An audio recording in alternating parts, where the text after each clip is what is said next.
আমার নাম ইশতিয়াক ইমন, আমি জি ৭১ ভাই, বুঝতে টেলিভিশনে কাজ পারছি। করি। যাদের ফেসবুক অ্যাকাউন্ট গুলো হ্যাক করার কথা আমরা শুনেছি আপনাদের প্ল্যাটফর্ম থেকে, সেই প্ল্যাটফর্মটা কি, আসলে আপনারা এটা হ্যাক করেছেন কিনা, করলে কেন করেছেন, কাদের আচ্ছা, কাদেরটা আমি করেছেন? আমি আমি ব্যাপারটা বলি।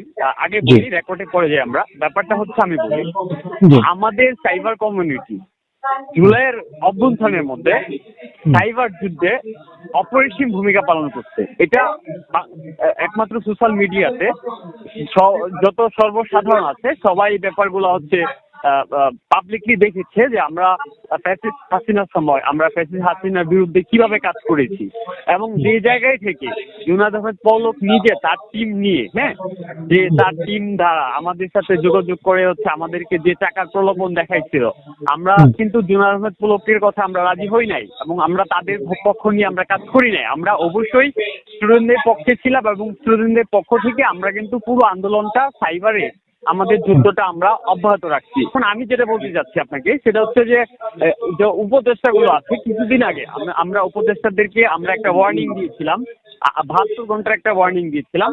সেই ওয়ার্নিংটা হলো যে উপদেষ্টা ফারুকীকে অপসারণের জন্য। উপদেষ্টা ফারুকীকে অপসারণ যদি না করা হয়, সেই ক্ষেত্রে বাংলাদেশের সাইবার স্পেসে আমরা অ্যাটাক চালাবো, আমরা তাদেরকে বলেছি, ঠিক আছে?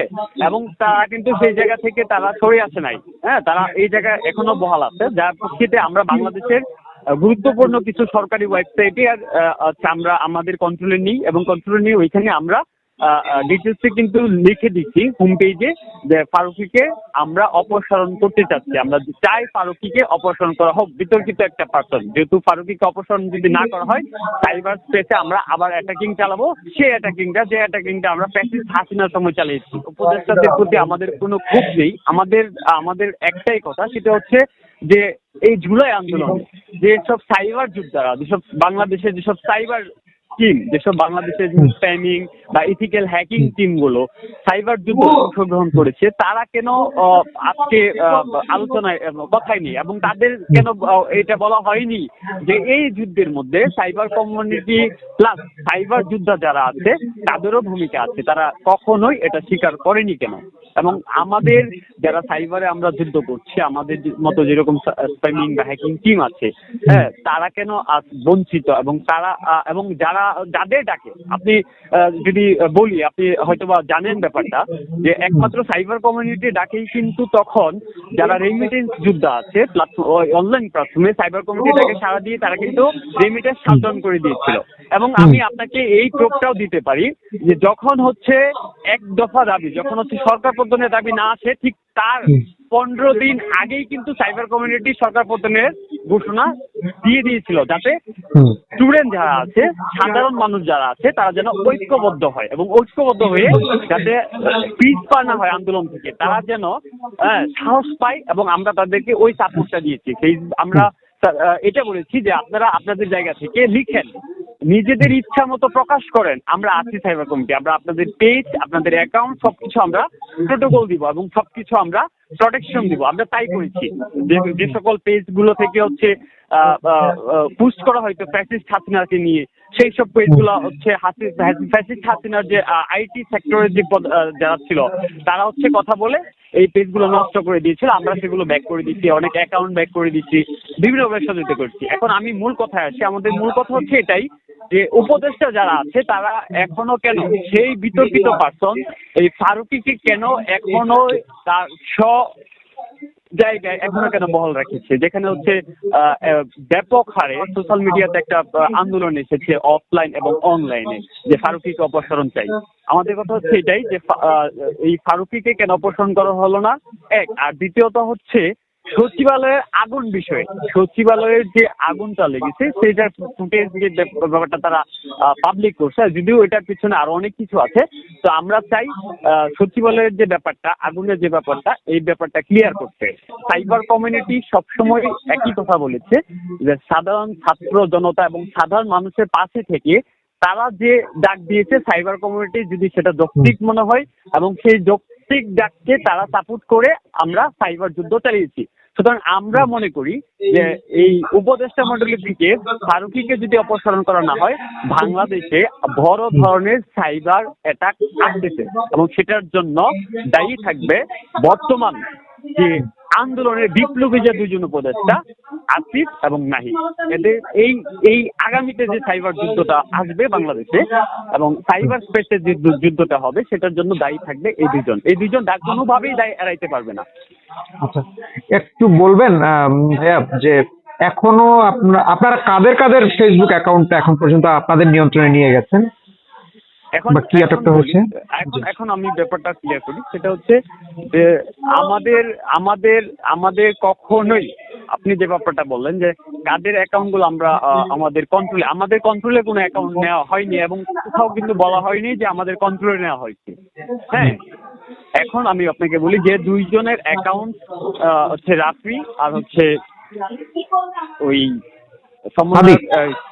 হ্যাঁ হ্যাঁ, তাদের অ্যাকাউন্ট হচ্ছে ডিসেবল হয়েছে।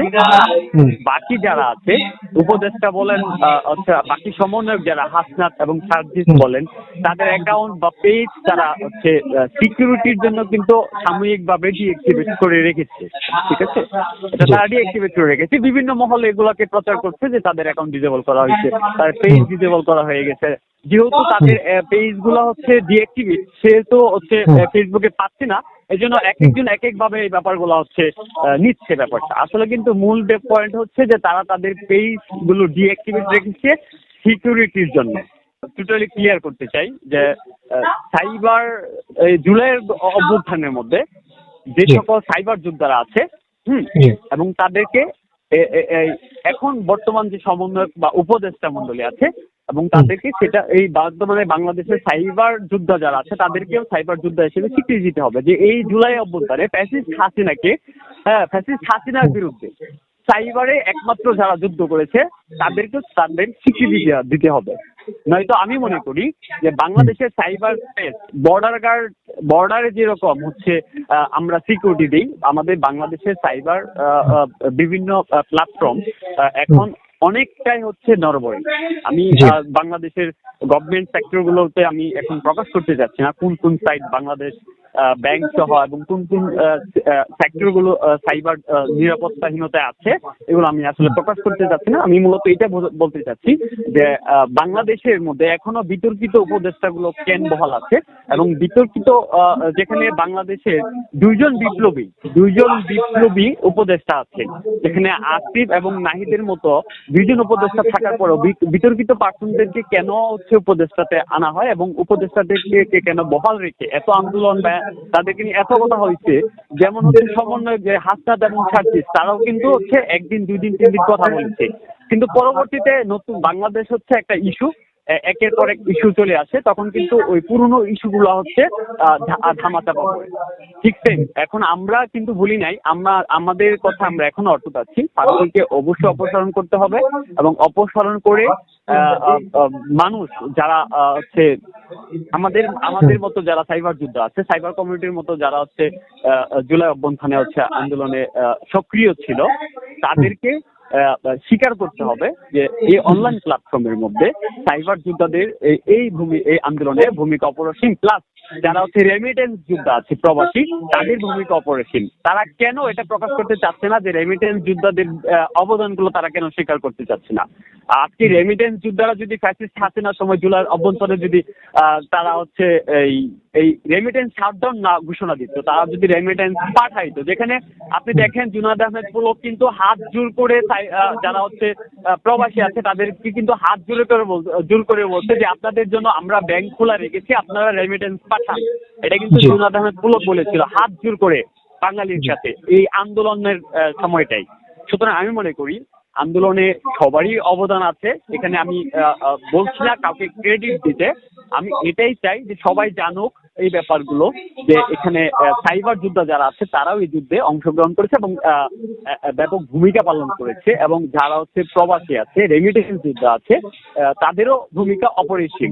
এই বিষয়গুলো তারা হচ্ছে প্রকাশ করুক, মানুষের মাঝে আনক প্রকাশ করুক। আমাদের ক্ষোভের জায়গাটা হচ্ছে এই জায়গা।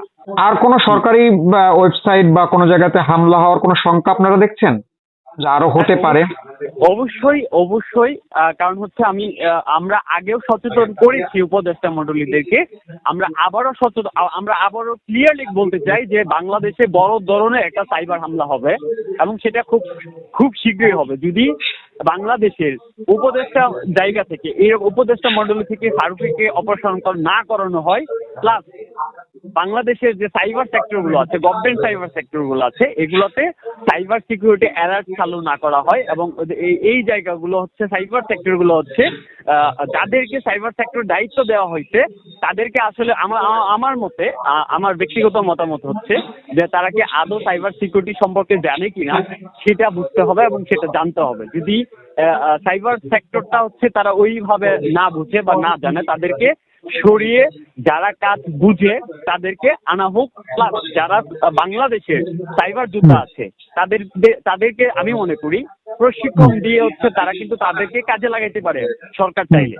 আপনি অন্য দেশ দেখেন, আমাদের বাংলাদেশ ব্যতীত অন্যান্য দেশ দেখেন, অন্যান্য দেশে হচ্ছে যারা সাইবার বা ইথিক্যাল হ্যাকিং নিয়ে কাজ করে, যারা সাইবার সিকিউরিটি নিয়ে কাজ করে, তাদেরকে কিন্তু ওই দেশের গভর্নমেন্ট কিন্তু একটা ফ্যাসিলিটি দেয় এবং তাদের থেকে সহযোগিতা নেয় এবং তাদেরকে একটা অবস্থান তৈরি করে দেয়। কিন্তু আমাদের বাংলাদেশের ক্ষেত্রে কিন্তু চিত্রটা ভিন্ন।